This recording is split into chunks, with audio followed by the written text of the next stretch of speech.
Et bien coucou YouTube, j'espère que tu vas bien, c'est Kazugami. Aujourd'hui on se retrouve pour une nouvelle vidéo sur Castarel. En effet aujourd'hui nous allons parler de Yacine, le nouveau personnage donc du jeu, puisqu'en effet on a quelques informations complémentaires sur cette dernière. Et celle-ci sera disponible mercredi prochain, donc le mercredi 21 mai 2025.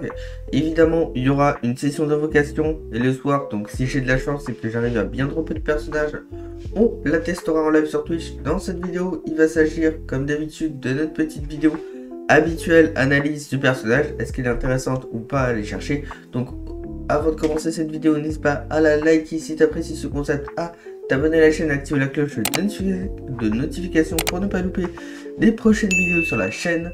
Donc dans le sommaire, on va voir donc le kit du personnage. Nous verrons donc ses codes de lumière.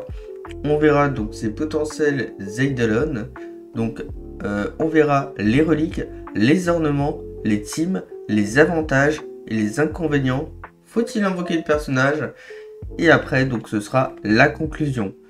Et sur ce, n'hésite pas à me dire si toi tu penses pull le personnage dans l'espace commentaire. Et c'est parti, nous on va parler de Yacine. Bon, tout d'abord, Yacine sera un personnage de la voie du souvenir et un personnage d'élément vent. Ce sera naturellement un nouveau personnage, donc 5 étoiles. Et ce personnage donc, va te permettre d'augmenter des points de vie max, d'avoir des soins instantanés et de convertir les soins prodigués en dégâts. Donc grâce à ça, elle est faite avec son Némesprit. En effet, vu que c'est un personnage souvenir, ce personnage donc, va avoir un Némesprit qui va lui permettre d'avoir certaines facultés. Parce qu'en effet, donc, elle va permettre d'invoquer Ika et d'augmenter donc les PV max de tous les alliés. Et quand ces derniers perdent des PV, Ika va les soigner automatiquement. Plus les soins prodigués sont importants, plus les dégâts infligés donc, aux ennemis par Ika sont élevés. Également, quand tu vas éveiller donc, le personnage de Yacine jusqu'au niveau 80, donc tu vas, ce qui est plutôt cool et ce qui est un aspect positif par rapport au personnage, c'est que tu vas avoir donc 10% de PV, 18% de résistance aux effets. Donc comme ça, quand les ennemis donc veuillent t'appliquer des malus, donc comme ça tu vas pouvoir un petit peu plus résister. Et aussi 14 points de vitesse grâce au personnage, ce qui est très bien puisqu'en soit sur ce jeu qui est un jeu tour par tour, la vitesse est une statistique essentielle puisque plus tu as de vitesse et plus en fait tes personnages peuvent agir en avance. Et aussi Yacine aura une capacité spéciale par rapport à la vitesse. Bon, maintenant on va voir un petit peu par rapport au kit du personnage. Alors l'action d'oisiveté, bon bien sûr comme d'habitude on s'en fiche. L'attaque normale, je pense qu'on s'en fiche puisque on va limite la skip. Ensuite, donc, on va voir la compétence donc, du personnage. Alors, donc, la compétence du personnage, donc, elle va faire que... Alors, donc, en soi, ça va être simple. Donc, tu vas invoquer ton Némesprit Ika et tu vas heal les PV d'un allié. Ensuite, tu vas voir l'ultime qui va être un petit peu plus important que la compétence. Parce qu'en soi, il va permettre donc d'invoquer encore une fois Ifa. Et de plus, il va permettre de heal de restaurer les PV de tous les alliés. Yacine va ensuite entrer donc dans un état pétrichor et donc pendant un certain nombre de tours. Cet état diminue à de 1 à chaque fois que Yacine commence son tour. Et donc dans cet état, ça va permettre d'augmenter les PV de tes alliés. Ensuite, tu vas voir la compétence donc, du même esprit ainsi que le talent du personnage. Donc déjà, donc il y a Fuyer Pauvre Nuage, ce qui va permettre que tu vas infliger des dégâts de vent équivalents à un certain pourcentage total des soins prodigués que tu auras fait. Donc des soins prodigués par Yacine et Ika au cours du combat et résultant d'un certain pourcentage les compteurs donc, de soins prodigués. Et également tu vas voir l'Aube guérie du monde, ce qui va permettre que les points de vie maximum initiaux donc du même esprit Ika sont équivalents à un certain pourcentage donc des PV de Yacine. Ce qui va permettre que quand Yacine ou Ika prodigue des soins, les dégâts donc infligés par Ika donc vont buffer d'un certain nombre de tours. En soi, ça veut dire que plus tu soignes, plus tu vas faire des dégâts. Ensuite, tu vas voir le talent du même esprit. Donc la vitesse d'Ika sera toujours à 0. Il est immunisé au malus, ce qui est plutôt bien puisque quand les ennemis vont faire différents malus ou vont essayer donc de prendre le contrôle donc d'IK, comme ça, voilà, on va résister. Et donc de plus, quand un PV d'une cible alliée à l'exception d'IK sont réduits au début du tour, et bien en soi, donc IK va permettre d'agir. En soi, c'est un petit peu comme Lingsha et son petit lapin, donc Foyuan. En soi, ce qu'il faut comprendre, c'est que Yacine, c'est une version améliorée de ce personnage-là. Et donc, voilà, donc quand un allié, donc en soi, quand les points de vie d'un allié sont réduits, donc quand celui-ci sacrifie ses PV ou quand il se fait attaquer, et bien en soi, IK donc, va permettre de consommer ses propres points de vie pour re-heal, donc ton personnage dont les PV ont été réduits. Aussi, dans l'état Petrichor, IK obtiendra immédiatement un tour supplémentaire, ce qui est toujours cool, et va utiliser donc la capacité Fuyez pauvre nuage. Après, donc Yacine utilise une capacité. De plus, quand IK donc déclenche l'effet de soin du talent, il va en plus restaurer des PV supplémentaires à tous les alliés. Et après, donc IK ait lancé une capacité, la durée des effets continus d'IK est réduite d'un tour. Donc ça, ce qui est plutôt pas mal, puisque avec le kit, on voit que le personnage va soigner pas mal. Hein. Ensuite, on va avoir donc une capacité l'envol solaire, ce qui va permettre de régénérer un certain nombre de points d'énergie quand IK est invoqué. Donc lors de sa première invocation, avoir de l'énergie complémentaire. Donc ça, c'est toujours cool pour avoir l'ultime. Et aussi, une autre capacité qui est plutôt cool, c'est piquer avant ascension, ce qui va permettre que IK va avancer donc l'action de Yacine après sa disparition. Ensuite, on va voir donc la technique, ce qui va permettre qu'au début du combat, on heal le PV des alliés et on augmente le PV maximum de tous les alliés. Ensuite, nous allons voir les traces. Donc, nous en avons 3. La première, ce qui va permettre d'augmenter le taux critique de Yacine et d'IK de 100%. Et donc, quand Yacine et IK soignent une cible alliée dont les PV sont inférieurs ou égaux à 50% de ses PV max, les soins prodigués par IK et Yacine augmentent. Ensuite, on a l'augmentation de résistance aux effets et donc de Yacine et de dissiper un malus contre des alliés lors de l'utilisation de la compassion ultime. Ça, franchement, c'est très très cool. Ensuite, on va voir l'arrêt tempétueux. Donc ça, cette trace, elle est très très importante et elle va orienter le build de Yacine. Ce qui va permettre que quand la vitesse de Yacine est supérieure à une certaine valeur, les PV maximum de Yacine et d'IK augmentent. D'autre part, pour chaque point de vitesse qui excède, les soins prodigués donc de Yacine et de IK augmentent un certain nombre de pourcentages à une certaine limite de vitesse, donc excédant celle comptabilisée. Donc ça, cette trace donc, va être plus importante puisque en soi, ça va permettre que quand tu vas avoir un maximum donc, de vitesse, ça veut dire que le personnage sera beaucoup plus performant et elle va permettre donc d'avoir un maximum de soins. Aussi, donc par rapport à l'objectif de vitesse, on va essayer de miser aux environs de 200 de vitesse. On va y avoir, ça c'est vrai que c'est un peu négatif puisque ça risque d'être compliqué, mais on verra bien puisque les cônes de lumière pourront nous y aider. Alors, en termes de capacité à augmenter en priorité, on va avoir donc l'ultime, suivi donc du talent du même esprit. Ensuite, on va voir notre skill, ensuite le skill du même esprit, le talent, suivi de l'attaque normale. Voilà, aussi en termes de trace, donc c'est en termes de trace à augmenter en priorité pour le personnage. Il s'agit donc de l'arrêt tempétueux, donc à augmenter en priorité. Après, ensuite, il faudra augmenter le sourire nébuleux. Et enfin, ça sera la caresse tempétueuse, donc il sera à augmenter. On a également donc des traces donc, qui sont autour donc, de la vitesse, parce que comme je t'ai dit précédemment, tu vas pouvoir récupérer jusqu'à 14 vitesses. Et ça, c'est très très bien donc, pour cette fameuse trace. Ensuite, on va voir les différents cônes de lumière. Quels sont les différents cônes de lumière que l'on va pouvoir équiper au personnage.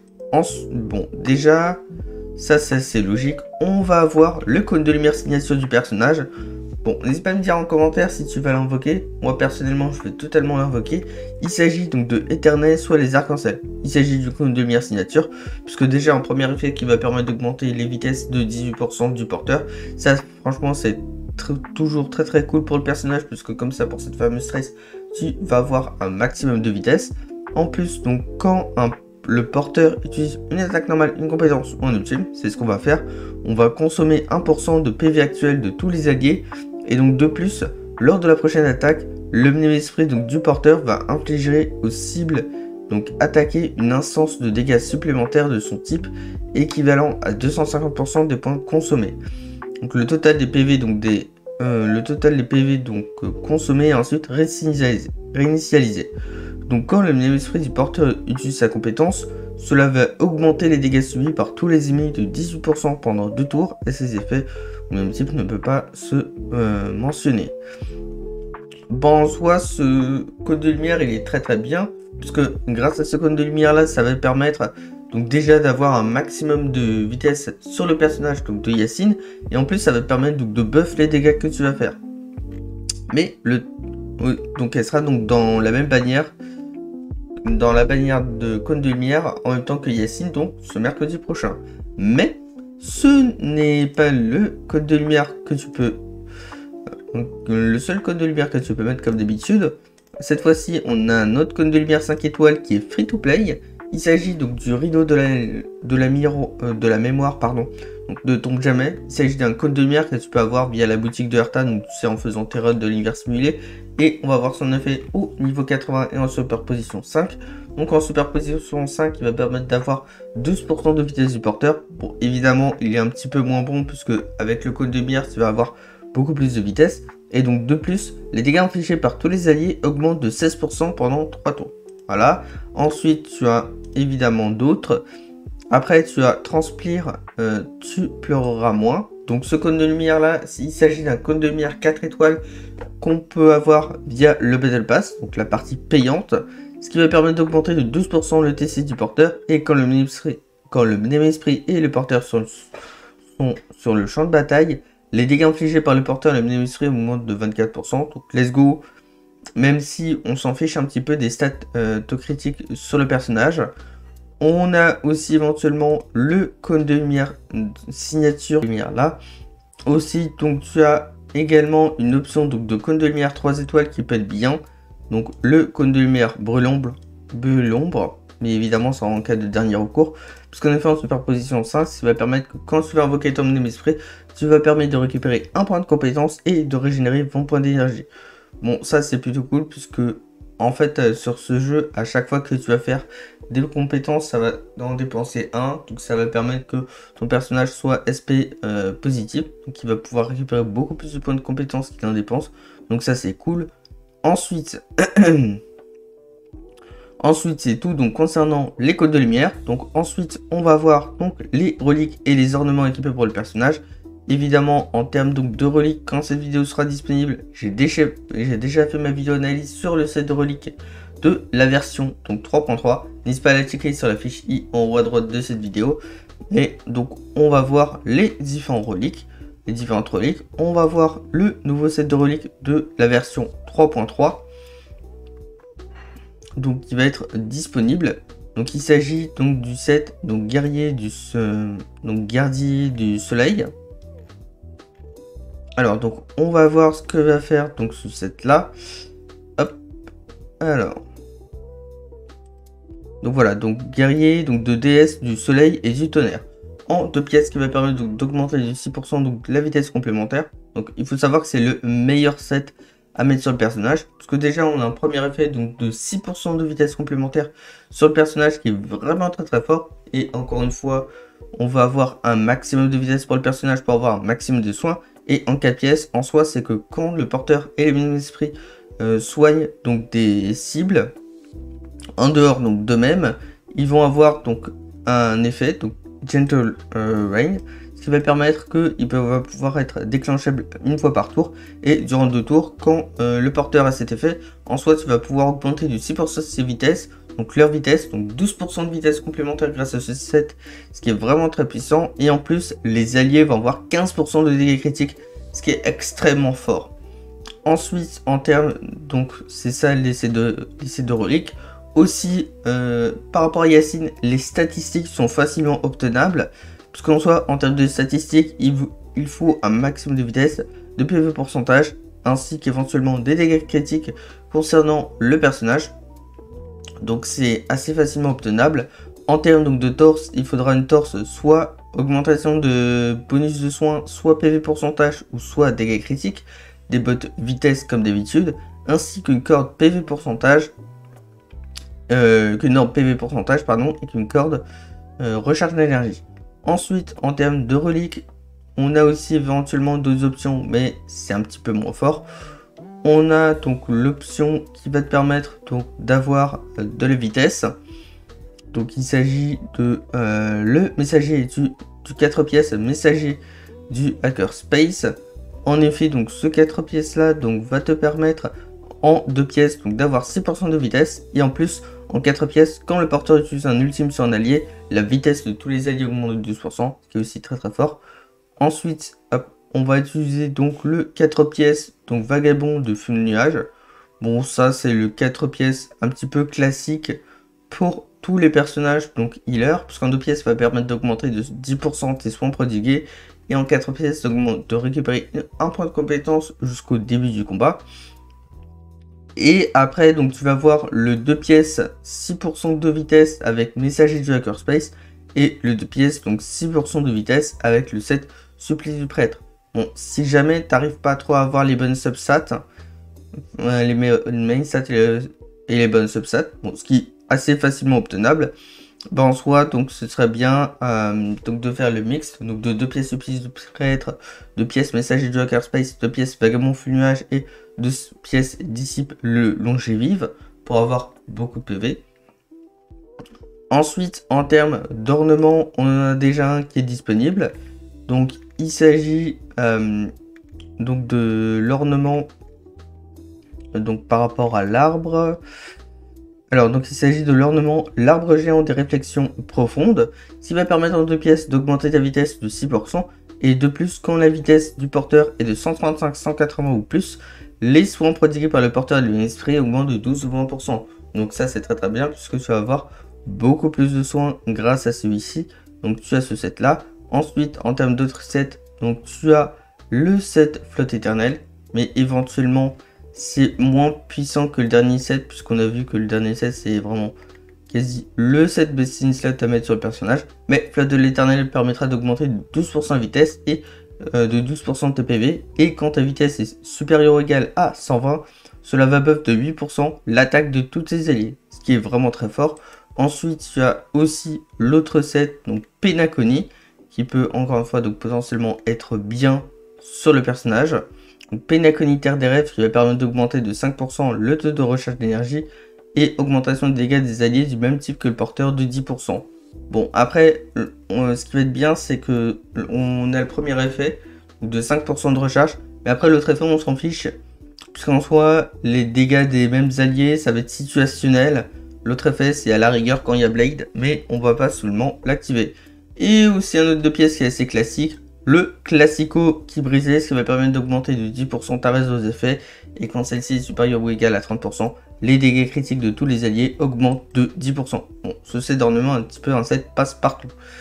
Donc pour rappel aussi, donc la vitesse, donc ça va être aux environs de 200 qu'il va falloir aller chercher.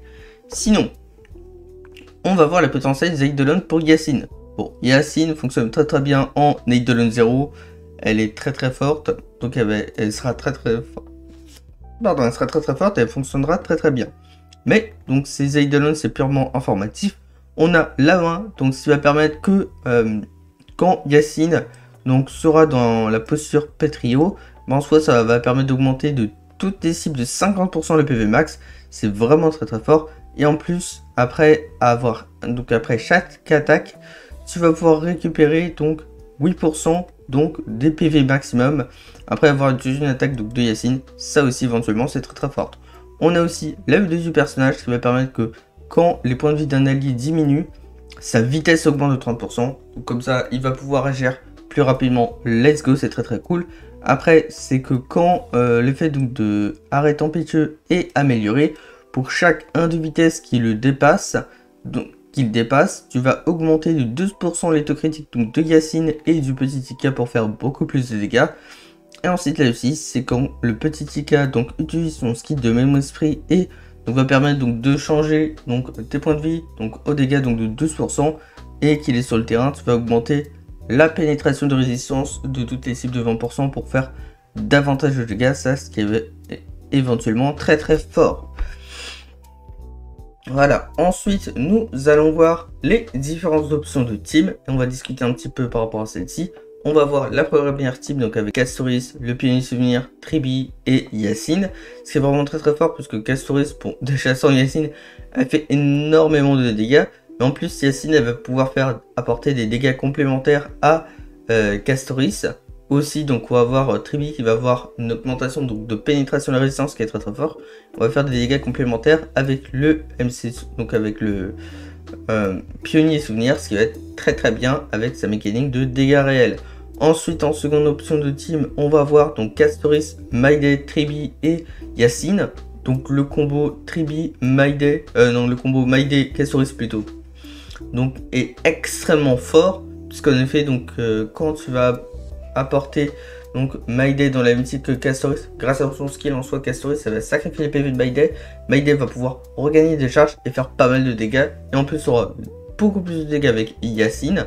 Aussi, quand tu as Tribi équipé du cône de lumière, ça ne s'arrête pas de danser en superposition 5. Quand tu utilises ton ult, tu vas ramasser les actions de tous les alliés, ce qui est très fort. Aussi, tu vas voir la team Mayday Hyper Carry où tu vas utiliser donc Yacine avec potentiellement Tribi. Mais si tu remplaces Tribi par Robin, et j'ai fait le test, ça marche également. Et aussi, donc tu verras le gameplay lors de cette vidéo.